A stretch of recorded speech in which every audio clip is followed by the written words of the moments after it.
Vamos abrir nossas Bíblias, irmãos. Segundo livro das Crônicas, capítulo 7, versículo 14. Vamos ler a uma só voz a palavra de Deus. Segunda Crônicas 7, 14. E se o meu povo, que se chama pelo meu nome, se humilhar e orar e buscar a minha face, e se converter dos seus maus caminhos, então eu ouvirei dos céus, perdoarei os seus pecados e sararei a sua terra. Amém. Irmãos, que bênção ver esses vídeos e as fotos hoje pela manhã. Que bênção saber que Deus tem feito uma obra naquele local.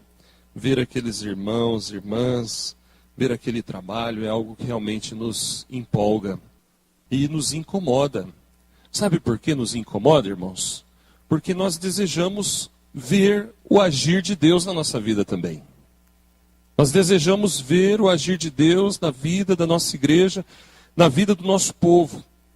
E quando a gente fala do agir de Deus, do mover de Deus, da ação de Deus, a gente começa a pensar que tem muitas outras áreas que a gente quer ver o agir de Deus.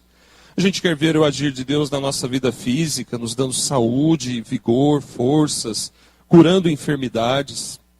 A gente quer ver o agir de Deus na nossa vida material, emprego, melhorias, um salário melhor, um futuro melhor para você, para sua família. Na nossa vida conjugal e familiar, a gente quer ver lares onde o carinho, o afeto, o respeito, a compreensão, a comunicação, o amor são coisas normais e não exceções. Nós queremos ver lares fortes, queremos ver lares felizes, queremos ver casamentos estruturados. Nós queremos ver o agir de Deus também na vida da igreja. Como nós desejamos ver mais comunhão entre os irmãos, mais participação, mais vidas se convertendo, mais uniões, mais unção de Deus na vida da igreja. E a nossa igreja, amados, eu não canso de dizer, às vezes alguns irmãos reclamam, falam, eu não canso de dizer, nossa igreja é uma igreja privilegiada, é uma igreja abençoada, porque é uma igreja missionária, é uma igreja de oração. Lutas todas as igrejas têm. Dificuldades todas as igrejas têm. E Deus permite isso, irmãos, para que nós desejemos sempre o agir dele na nossa igreja. Senão a gente se acomoda. E o comodismo realmente é uma doença das igrejas do Ocidente. Não é só aqui nossa igreja. Todas as igrejas do Ocidente têm passado por uma grande luta contra a acomodação. Mas o que tira a gente da acomodação? É o agir de Deus. É o mover do Espírito Santo que tira as escamas dos nossos olhos, abre os nossos olhos, nos faz enxergar as áreas onde Ele quer nos usar, nos faz enxergar e entender o que Ele quer fazer através de nós, e a gente sai da nossa zona de conforto, a gente sai da nossa mesmice, a gente sai da nossa acomodação e a gente arregaça as mangas para a obra de Deus. E a obra de Deus não é dificultosa, a obra de Deus é prazerosa. Então, irmãos, estava ali conversando com as irmãs enquanto o irmão passava o vídeo e a gente comentando como que aqui a gente reclama aqui no Ocidente, né, no Brasil, nesse lado de cá do planeta. A gente reclama da comida, a gente reclama do clima, a gente reclama do carro, a gente reclama do ar, a gente reclama de tudo. A gente é muito reclamão. E a gente vê esses irmãos lá naquele caminhão apertadinho, naquela igreja de sapé, sentadinho no chão, se alegrando porque ganharam um pouquinho de comida. E a gente fica se sentindo desse tamaninho. Como nós somos, irmãos, necessitados do agir de Deus. Isso é espiritual, sabia?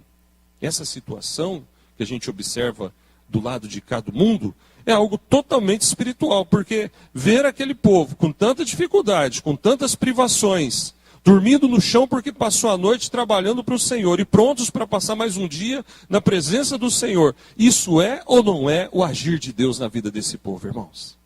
Isso é o poder de Deus.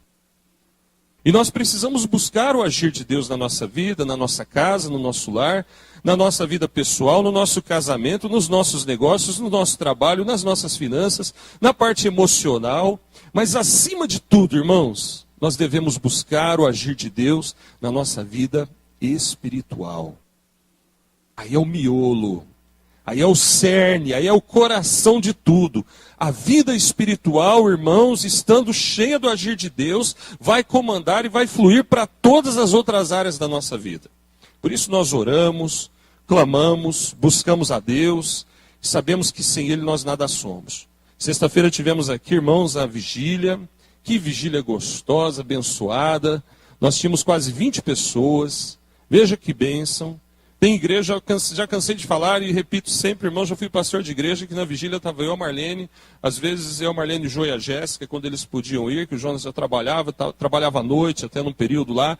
Então, às vezes a Marlene estava legal, a Jéssica ficava com ela, era eu e um diácono, eu e um presbítero, às vezes eu fechei a igreja, orei, fechei e fui embora, e não tinha ninguém. Nós tivemos quase 20 pessoas aqui sexta-feira, olha que bênção. Isso é bênção do Senhor. E o poder de Deus, o agir de Deus, vem através da oração. E quando nós olhamos para esse contexto do povo de Israel, irmãos, o Senhor fala no versículo anterior, dá uma olhadinha no versículo 13, vou tentar ser bem rápido por causa do nosso horário, tá?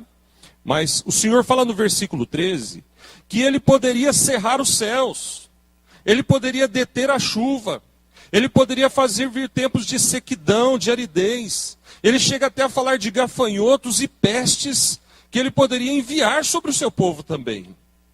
Trazendo doenças, trazendo pragas, trazendo mais carência, mais necessidade das coisas, especialmente do alimento e da saúde. Enfim, irmãos, o Senhor estava dizendo que ele poderia trazer a morte sobre a vida do seu povo. Ele alertou o povo dele, irmãos, naquele contexto de Israel, porque era um povo rebelde, era um povo que se afastava de Deus constantemente.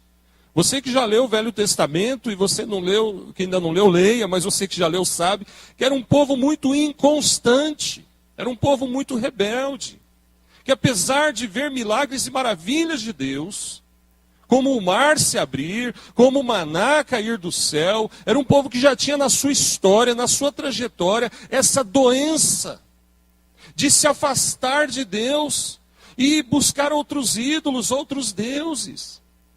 Que coisa mais estranha acontecia ali. Por isso que o Senhor falava duro com eles, que se eles o ignorassem, que se eles fossem atrás dos ídolos dos povos, que se eles se entregassem ao pecado, que ele ia pesar a sua mão sobre eles. E quando a gente lê o Velho Testamento, dá até um pouquinho de medo, né? Não sei se você já leu o Velho Testamento e sentiu o que eu sinto. Meu Deus, como tu és grande, como tu és poderoso, mas como tu és um Deus santo e justo, contigo ninguém brinca, de ti ninguém zomba. Irmãos, nosso Deus não mudou nada. Nós apenas estamos na dispensação da graça de Deus. Nós estamos vivendo na época da graça, na era da graça, onde basta a gente falar, Senhor, perdão pelos meus pecados, igual fizemos há pouco no início do culto. E a gente sabe que Ele perdoa, amém, irmãos? Isso é graça, porque Jesus já veio, porque Jesus já pagou o preço. E talvez essa seja, irmãos, uma das razões pelas quais nós muitas vezes nos acomodamos. Paulo já via isso na igreja de Roma, quando ele escreveu para os romanos, que eles não fizessem da graça um motivo para se acomodarem. E às vezes é o que acontece, parece que a gente fala assim, se eu pecar, Deus perdoa, se eu não evangelizar, Deus vai mandar outro, não é? Porque Deus tem os seus escolhidos, Deus vai fazer a obra, e se fazer a obra de Deus vai receber galardão, eu não preciso de galardão, que eu quero ir para o céu, tá bom. Mas essa não é a disposição correta do nosso coração, quando ele recebe o agir de Deus. Quando a gente recebe o agir de Deus, a gente fica parecido com esse povo. A gente não fica quieto, a gente quer servir, servir, servir. E na igreja para nós é um prazer, é uma alegria. A gente arruma força onde não tem força. Eu estou tão feliz, irmãos. Eu estava ontem aqui na igreja, pensando num irmão. E no nosso tempo de mocidade, era um desses que tinha esse agir de Deus na vida dele. Menino jovem, de uns 16 anos. Eu e a Marlene tínhamos uns 18, mais ou menos. E esse rapaz, num ano, ele leu a Bíblia mais de 3 vezes. Nas nossas gincanas bíblicas, ele sabia de cor e salteado. Uma memória fotográfica. Um rapaz assim, privilegiado. Um irmãozinho privilegiado. Evangelizador, tocando violão, cantando para Jesus, dirigindo louvor na igreja. Você olhava e falava, Deus do céu, que benção esse moço. E ontem, irmãos, veja como Deus é tremendo. Ontem eu estava orando e meditando e pensei nele. O Espírito Santo me fez lembrar desse irmão. E eu procurei contatá-lo, e há pouco tempo, quando eu olhei, um monte de irmãos do nosso tempo de mocidade, alguns são pastores, outros são missionários, hoje já estão lá nos amigos dele, e eu mandei um recado para ele, falei, mas será que é ele mesmo? Falei, será que é ele mesmo? Falei, olha, se é você, irmão, lá do nosso tempo de mocidade, das evangelizações nos bairros lá de Barretos, dos cultos debaixo das árvores, das expulsões de demônio, dos cultos de louvor da mocidade, das vigílias de oração. Irmão, se é você mesmo, retorna aí porque eu quero manter contato contigo. Fiquei na dúvida, será que é ou não é? E ele retornou, Paulo, que bênção, irmão, fazer contato com você. Deus pode trazer o agir dele na nossa vida. Mas nós precisamos nos enquadrar dentro do padrão de Deus. E é aqui que entra, irmãos, 2 Crônicas 7,14. Porque o Senhor fala com o seu povo de uma maneira tão clara. Que Ele queria abençoar o seu povo, Ele queria agir no meio da vida do seu povo. Mas era necessário que o seu povo entendesse que para que Ele, o Senhor, agisse na vida do seu povo do modo como Ele queria, o seu povo tinha que estar dentro de alguns parâmetros estabelecidos por Ele. E é sobre isso que o texto tão rico e conhecido de 2 Crônicas 7,14 fala. Ele começa dizendo, irmãos, que esse povo era o seu povo. Mas veja que tem a partícula se. E se o meu povo. Primeiramente é necessário que cada um se identifique como sendo parte do povo de Deus. É necessário, irmãos, que cada um entenda que só os filhos de Deus têm direito às promessas de Deus. Só os filhos de Deus recebem na sua vida esse agir de Deus. Só os filhos de Deus têm uma aliança com Deus. Só o povo de Deus, que são os filhos de Deus, foram comprados pelo sangue do Filho de Deus. Só os filhos de Deus têm uma aliança eterna com Deus. Só os filhos de Deus, irmãos, têm o seu nome escrito no livro da vida. E o Senhor repete essa questão em outros textos, por exemplo, em Isaías 43:1. Se você quiser abrir a sua Bíblia, ou apenas ouvir, o Senhor diz assim: mas agora, assim diz o Senhor que te criou, a Jacó, e que te formou, ó Israel, não temas, porque eu te remi, chamei-te pelo teu nome, tu és meu. Amém, irmãos? Irmãos, o Senhor que te criou, o Senhor que te fez, o Senhor que te formou, o Senhor que te salvou, e é o Senhor que cuida de você, porque você não é mais de você, você é do Senhor. Amém? Pergunta para a pessoa do seu lado, você é do Senhor, irmão? Amém? Se você é, então diga um amém bem gostoso. Glória a Deus. E o Senhor diz em Isaías 43:1, para não temermos, não temas, porque tu és meu. Fala para o irmão do seu lado, irmão, não temas, irmão. Falam bem forte aí, irmão. Irmão, não temas.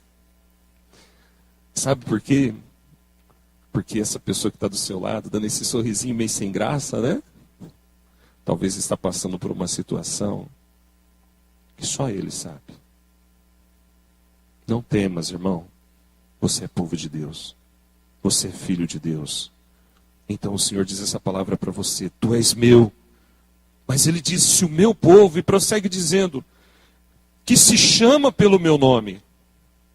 E veja, irmãos, observe que não está escrito que chama pelo meu nome. Está escrito que se chama pelo meu nome. E uma outra tradução para essa expressão que se chama pelo meu nome é sobre o qual foi invocado o meu nome. Esse é o sentido do texto.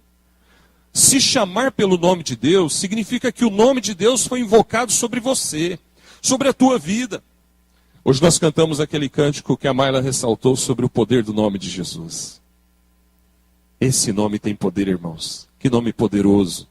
Que nome grandioso é o nome do Senhor. Para nós recebermos o agir de Deus, irmãos, é necessário que estejamos debaixo do poder do nome dEle.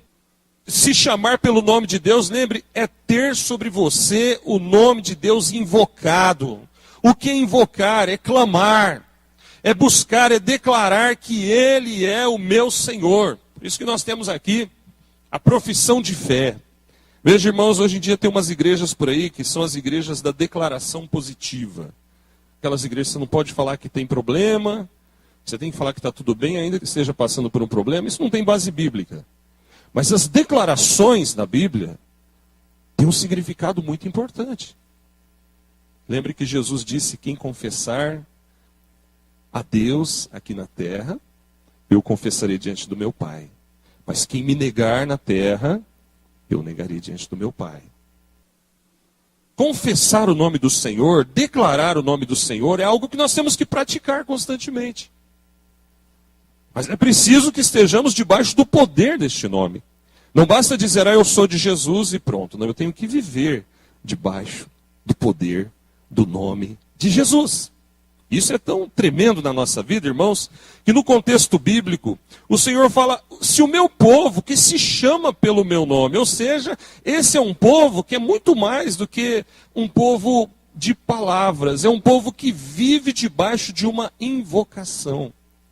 Achei lindo, tremendo, aquela hora que os irmãos oraram pelas crianças, impondo as mãos ali sobre aquela família. E invocando o nome de Jesus ali naquele lugar.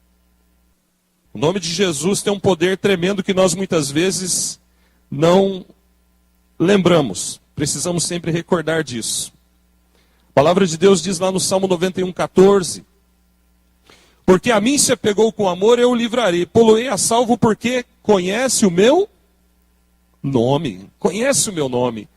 Então, irmãos, conhecer o nome do Senhor é conhecer o Senhor. É mais do que algumas letras. Isso nos leva para uma intimidade.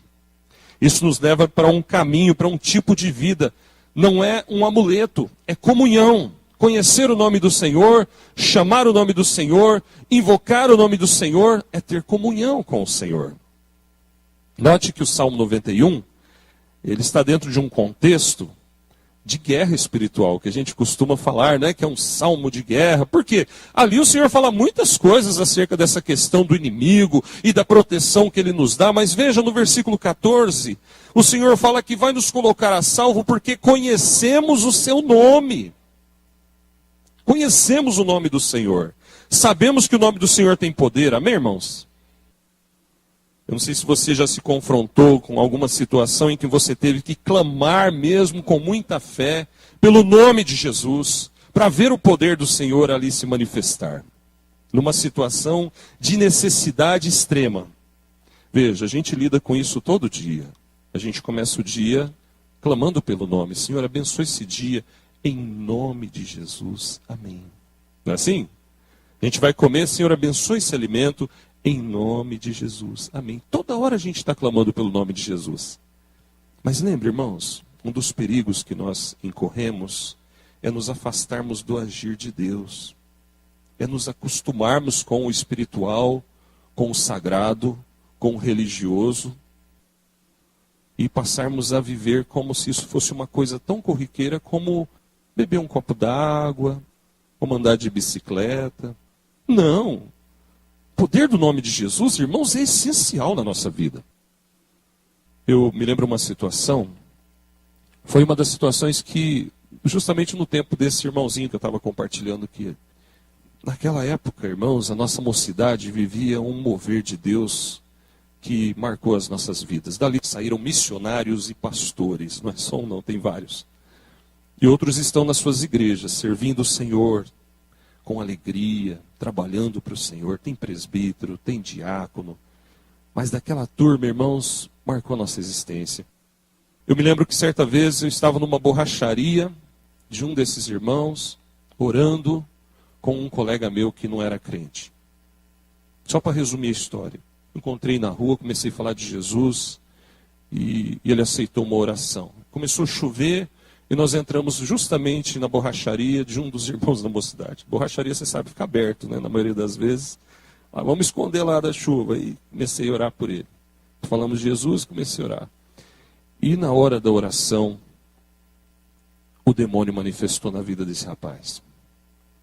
Ele mudou a voz, mudou a cara, se contorceu todo e falou assim para mim: você não pode comigo, você não me derruba. Mas falou num tom bem cadavérico, né? Você não pode ir comigo. Você não me derruba. Misericórdia, que trem doido é esse aqui? Abriu o olho, o cara tá todo desfigurado, se contorcendo, as mãos assim. E automaticamente eu me lembrei, em meu nome expelireis demônios. O Espírito Santo lembra a gente, né? Mas eu ainda não tinha uma experiência desse tipo. Sozinho naquela borracharia, chuva, relâmpago, trovão para todo lado, e o bicho lá manifestado, dando risada. E eu orando, Senhor, abençoa e tal, tem misericórdia dele, e o bicho ria. E o Senhor falou no meu coração, manda ir embora em nome de Jesus. Eu dei umas gaguejadas, sabe? Em nome, parece que não saía. Aí eu clamei no meu coração, Senhor, tem misericórdia, Senhor, me enche com teu poder agora. E o Senhor, irmãos, não eu, mas o Senhor, colocou na minha boca, em nome de Jesus, eu te ordeno, Satanás, vai embora dessa vida. E ele caiu no chão e gritava, para de falar esse nome. Eu não suporto esse nome. Eu odeio esse nome. Gritava, mas com a voz transformada.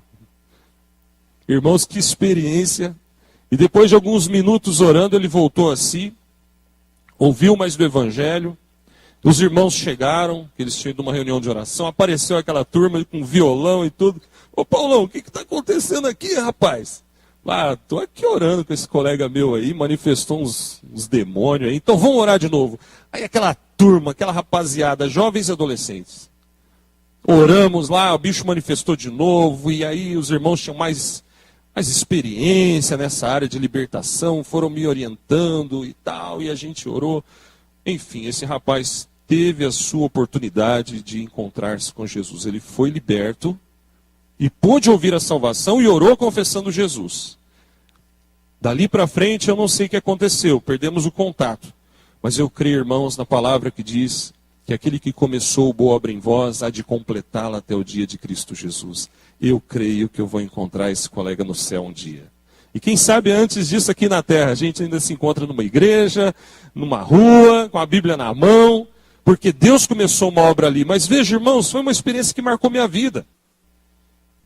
Você está passando uma situação difícil em casa, irmão? Comece a clamar pelo nome de Jesus. Senhor, tem misericórdia de mim, Senhor.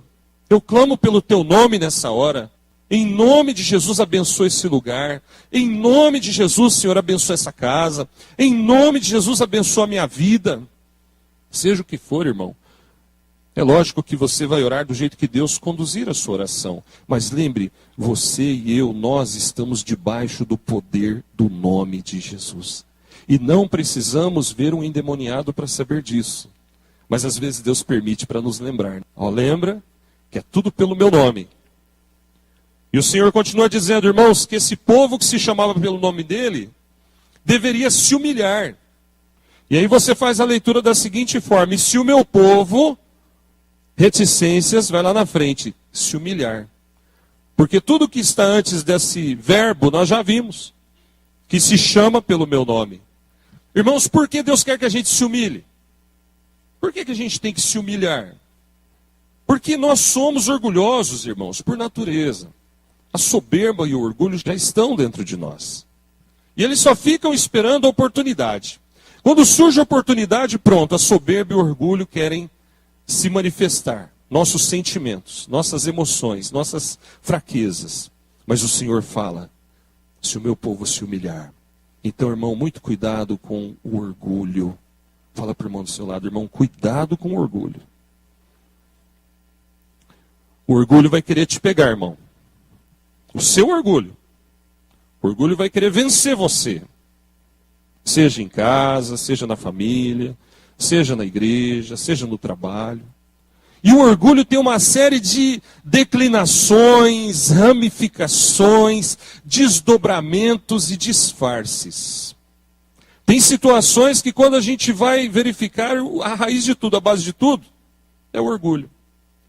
A palavra diz lá em 1 de Pedro 5,6 que nós temos que nos humilhar. Humilhai-vos, portanto, sob a poderosa mão de Deus, para que ele em tempo oportuno vos exalte.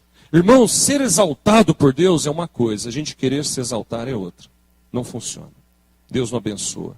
O agir de Deus não se manifesta onde há o orgulho, porque ele já declarou que ele resiste aos soberbos. E note que no contexto de Pedro, irmãos, a palavra de Deus fala do diabo ali. No versículo 8 de 1 de Pedro 5, a gente lê o versículo 6, humilhai-vos. Aí chega no 8, o Senhor fala que o diabo está em vosso derredor, rugindo como leão. O orgulho serve, irmãos, como uma oportunidade nossa, nós dando oportunidade para o maligno atacar, para o maligno ir em frente, para o maligno tentar nos devorar. Ele está rugindo como leão, procurando quem possa tragar. Tragar é devorar. Mas ele não pode nos devorar, porque nós somos de Jesus, amém, irmãos? Se você vacilar, ele morde. E você e eu não fomos feitos para ser sanduíche do diabo. Então, não deixa ele morder não, viu? Não dê moral para ele. Vença as artimanhas de Satanás com essa arma poderosa chamada humildade. Não é hipocrisia, não é falsidade, é agir de Deus em nós. Busque isso, irmão. Clame a Deus, Senhor, me faz mais humilde. Eu preciso ser humilde, Senhor. Me capacita, me ajuda. Mas clame mesmo. Faça como Jacó. Jacó orou e falou, Senhor, enquanto o Senhor não me abençoar, não te deixarei ir. Não foi o que ele falou para o anjo lá? E a gente não precisa seguir exatamente o que Jacó falou, né? Mas a gente pode falar, Senhor, enquanto o Senhor não me mudar, eu não vou parar de clamar. Vou clamar hoje, vou clamar amanhã, vou clamar depois de amanhã, vou clamar, todo dia eu vou clamar, porque eu sei que o Senhor quer me transformar, o Senhor quer fazer de mim um servo, uma serva humilde, porque a humildade vem de Deus. Irmãos, e o Senhor continua, no texto de Crônicas, agora ele fala que o seu povo deveria orar. E se o meu povo orar, vamos falar, e se o meu povo orar, o povo de Deus ora. O povo de Deus, irmãos, aprendeu que a oração é um canal de comunicação, onde com toda reverência e temor nós falamos com o Criador do universo. Olha que coisa linda que é a oração, não é? E a gente pode orar, irmãos, em todo tempo. Eu me lembro uma vez, um irmãozinho recém-convertido falou, pastor, mas Deus vai conseguir ouvir todas as orações? É claro, irmão, disse para ele. É claro, meu querido, porque Deus é Deus.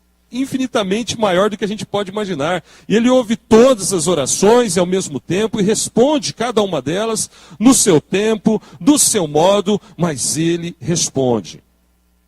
E Deus é tão grande, irmãos, que Ele colocou dentro de nós um quartinho.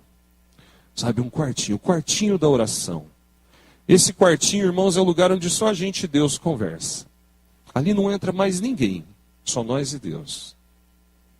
Nosso parente não pode ouvir, nosso irmão aí do lado não pode escutar, nem o esposo ou a esposa, que são os mais chegados aqui na face da terra, conseguem entrar nesse lugar. Nem o diabo consegue entrar nesse lugar, nem os anjos. Só Deus entra nesse lugar, que é o seu coração. Você não precisa verbalizar, você pode orar em silêncio o tempo inteiro. Mas se você puder verbalizar, pode verbalizar também, pode falar em voz audível, baixinho, na sua casa, no carro, andando, dirigindo. Agora cuidado, senão alguém fala que você ficou louco, né? Você está falando sozinho agora.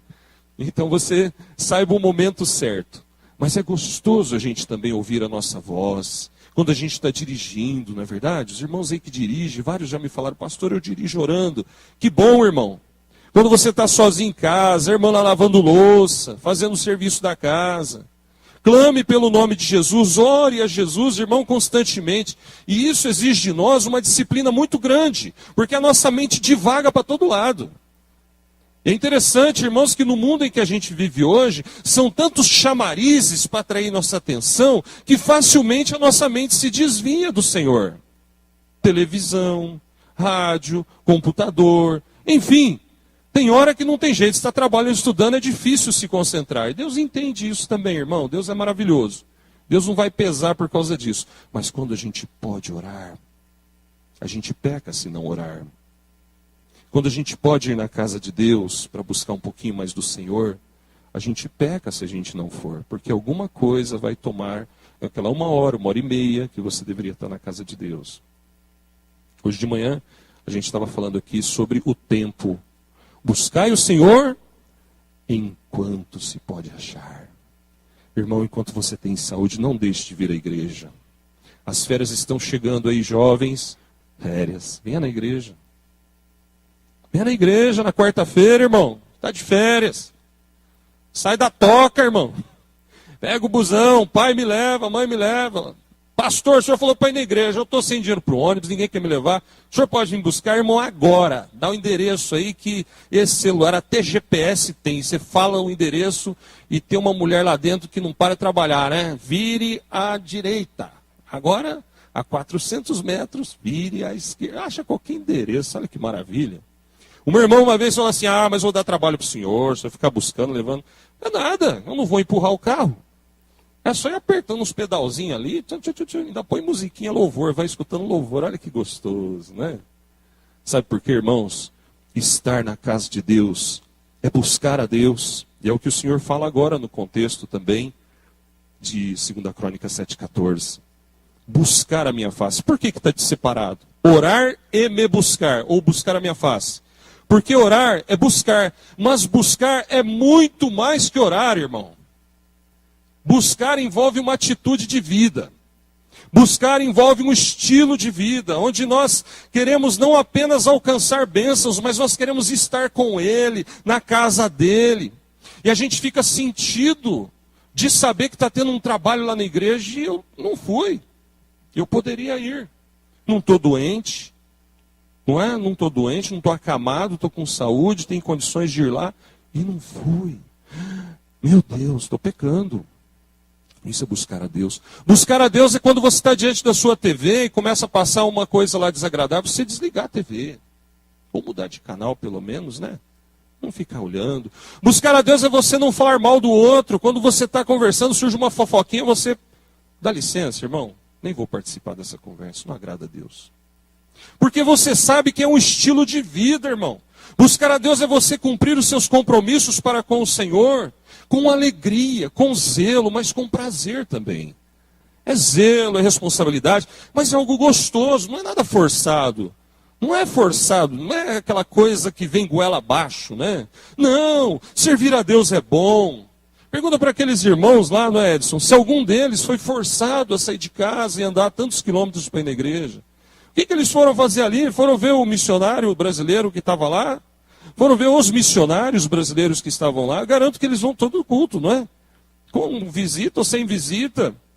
Sabe, irmãos, nós temos que entender que o Senhor quer que nós o busquemos porque o amamos. Porque desejamos estar com Ele, desejamos agradá-lo, desejamos engrandecer o seu santo nome. E lá no texto de Isaías 55:6, o Senhor faz um alerta. Invocai-o, buscai-o, enquanto está perto. Vai chegar um tempo, irmãos, que o nosso corpo não vai ajudar muito mais. Talvez seja esse o tempo em que não vai dar mais para ir na igreja, que não vai dar mais para a gente estar tanto na casa de Deus. Vai chegar um tempo, irmãos, em que virá uma grande opressão sobre este mundo. E talvez esse tempo esteja mais perto do que a gente imagina, não é verdade? Os dias da grande tribulação. Vai chegar um tempo, irmãos, em que tudo isso vai passar. Vamos aproveitar esse tempo, irmãos. Vamos buscar o Senhor, amém? Fala para o irmão aí do seu lado, vamos buscar o Senhor, irmão. E finalmente, irmãos, o Senhor fala ainda em 2 Crônicas 7,14, que o povo dele tinha que se converter dos seus maus caminhos. Aí chega aqui a gente para, mas será que esse povo não era convertido? Irmãos, não é o sentido da conversão de novo nascimento aqui, tá? A palavra conversão tem outro sentido aqui nesse contexto.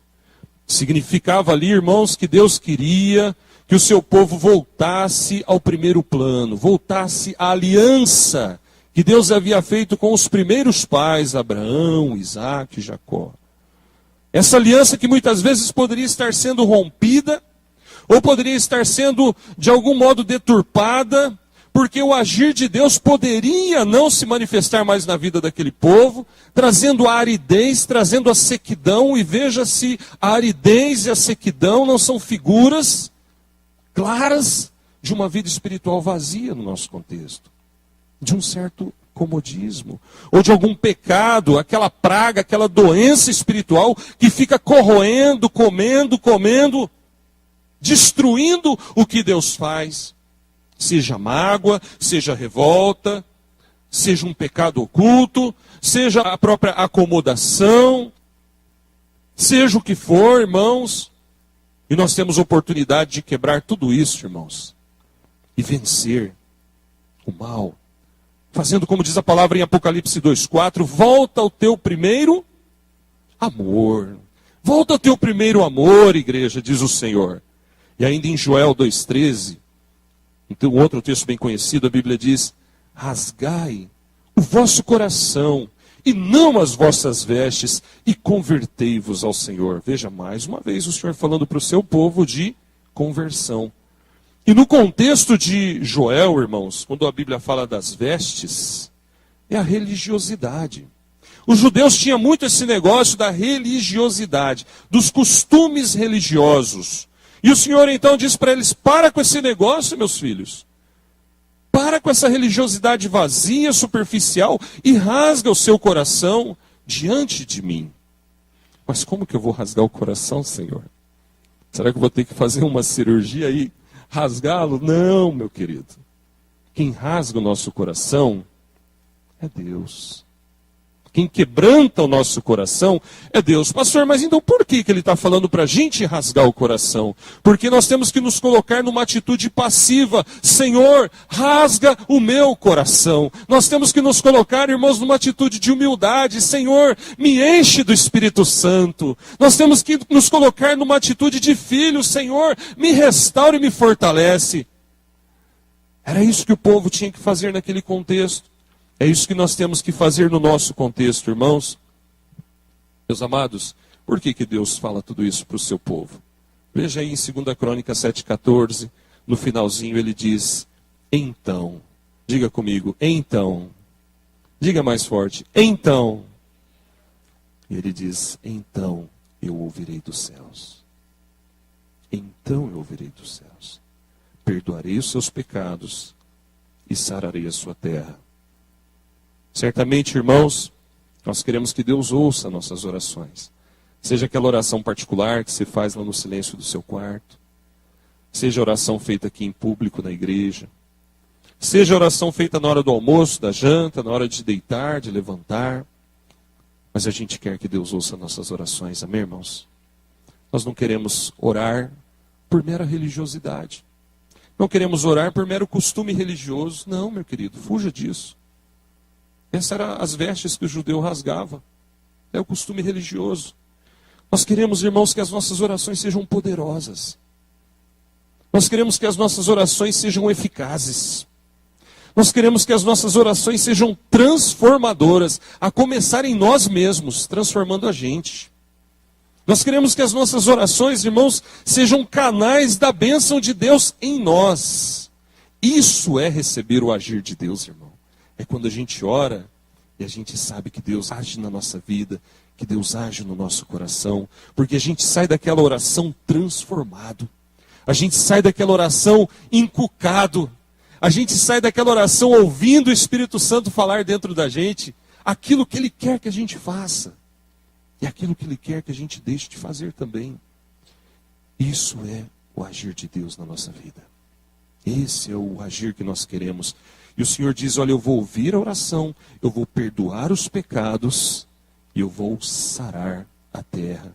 Ou seja, irmãos, é uma promessa de restauração. A cura aqui, sarar a terra, pode significar, irmãos, curar o seu casamento, por exemplo. Sarar é curar. Terra é o lugar onde habita, não é? Mas muitas vezes o nosso coração também é comparado a uma terra. Como está o seu coração? Como um deserto árido? Ou como um jardim florido, como um manancial de bênçãos. Há situações em que a gente está tão bem, aí sai dali daquele momento, vem uma tribulação, parece que muda tudo assim, repentinamente, né? A vida é assim, mas nós temos que nos precaver para essas situações e buscar o agir de Deus, irmão, onde quer que seja, porque Ele promete agir nas nossas vidas. Mas para que esse povo recebesse o agir de Deus, só para relembrar, eles tinham que entender que Deus era o Deus deles. Nós temos que entender sempre que o Senhor é o nosso Deus, que nós não somos mais nossos, porque nós somos de quem?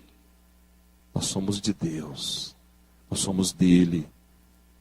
Esse povo tinha que viver debaixo do nome do Senhor. Uma vida debaixo do poder do nome do Senhor. Compare isso a um guarda-chuva, irmão. Está chovendo lá fora, né? Chuva abençoada. Tá bom. O guarda-chuva é o lugar onde a gente não molha. Essa é a bênção de Deus. Mas se você ser debaixo do guarda-chuva, você vai molhar. Compare com o poder de Deus. A proteção que Ele dá. Não saia debaixo do poder de Deus, meu querido. Não se afaste do poder do nome do Senhor. Mas era necessário que esse povo também se humilhasse diante de Deus, orando e buscando a sua face e se convertendo de seus maus caminhos. Que maus caminhos são esses, irmão? Não sei. Cada um tem que saber. Cada um de nós tem que saber o que Deus está falando aqui. Que Deus nos ajude. Amém? Que Deus nos capacite, nos abençoe. E certamente é isso que Ele quer fazer em nós, é isso que Ele está fazendo em nós, porque Ele é um Deus fiel e misericordioso. E que Deus nos abençoe. Nós vamos orar nesse momento, agradecendo a Deus.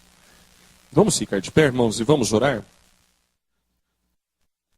Obrigado, Pai, por Tua palavra que foi lida. Obrigado a Deus, porque o Senhor é um Deus que fala com o seu povo. Obrigado, Pai, nós suplicamos a Tua bênção nessa hora. Guarda-nos, ó Pai, dirige a vida de cada um de nós aos nossos lares, ó Deus, no nosso retorno para casa. E muito obrigado, Senhor, porque o Senhor está no controle das nossas vidas. Obrigado por tudo, ó Pai. E o Senhor fale com cada coração, em nome de Jesus. Amém.